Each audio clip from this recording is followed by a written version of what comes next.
अस्सलाम वालेकुम, welcome to our channel video voice of drama. Ishq Beparwah किस नंबर 2 की तरफ चलते हैं। सनी के जाने के बाद जन्नत दादो से पूछती है कि क्या आप इस रिश्ते के लिए राज़ी हैं। तो वो जन्नत से पूछती हैं कि तुम राज़ी हो। वो कहती है कि जो आपकी मर्ज़ी वो मेरी मर्ज़ी है। वो कहती हैं ये लफंगा सोने कभी बनकर आ जाए तो इससे मैं तुम्हारी शादी ना करूं।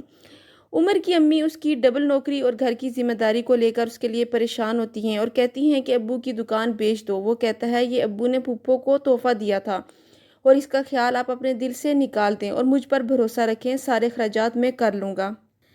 सनी घर जाकर बताता है कि जन्नत ने मुझ पर हाथ उठाया, मुझे थप्पड़ मारा है। एक बार इससे मेरी शादी हो जाए, इस थप्पड़ का बदला तो मैं लूँगा। उसकी माँ कहती है हाँ ये तुमने मर्दों वाली बात की। फिर माँ कहती है कि तुम फिक्र ना करो, अच्छी तरह तुम्हारे बाप को समझा कर तुम्हारे लिए भेजूंगी कि वो रिश्ता मांगे। उमर की बहन उससे रिक्वेस्ट करती है कि भाई अब आप शादी कर लें, ये मेरी ख्वाहिश है।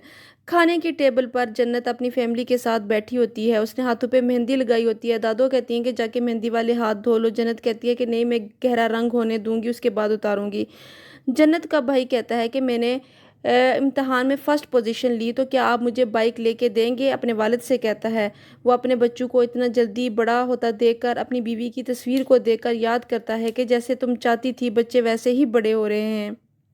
सनी की माँ अपने शोहर को जन्नत का रिश्ता मांगने के लिए कन्विंस कर रही होती है। जन्नत दादो को अपनी गहरी मेहंदी दिखाती है तो वो कहती हैं कि तुम्हें बहुत प्यार करने वाला शोहर मिलेगा। तो वो कहती है कि दादी क्या आपके हाथों पे मेहंदी का कलर गहरा आता था। तो उनने जवाब दिया कि हाँ, बहुत गहरा आता था क्योंकि तुम्हारे दादा भी मुझसे बहुत प्यार करते थे। इस पे वो जवाब देती हैं कि हाँ, बहुत प्यार करते थे। जन्नत शॉपिंग के लिए अपनी दोस्त के साथ जाती है। वहाँ उसकी मुलाकात उमर से होती है और जन्नत की दोस्त की अम्मा और उमर की अम्मा की भी मुलाकात होती है, जो पुरानी दोस्तें निकलती हैं। वो एक दूसरे का अपना बच्चों का तारुफ करवाते हैं। सनी के वालिद रिश्ता लेकर आते हैं तो दादो उन्हें बताती हैं कि सनी ने जन्नत के साथ बदतमीज़ी की है।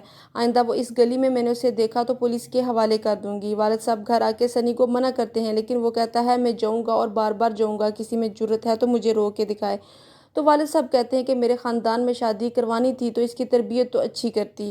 उमर के घर में भी उसकी शादी की बात हो रही होती है। उसकी फूफो कहती हैं कि पहले किरण ने इस घर को संभाल के रखा हुआ था, अब किसी लड़की की ज़रूरत है।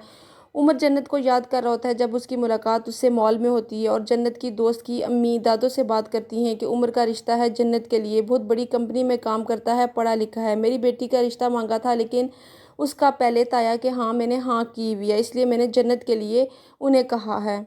उमर की माँ कह रही थी कि मैं घर में मशवरा करके बताऊंगी। उमर की माँ घर जाती है, उसकी फूफो से बात करती है क्योंकि घर के सारे फैसले उमर की फूफो ही करती है। वो कहती हैं कि पहले मैं लड़की को देखूंगी फिर ही फैसला करूंगी।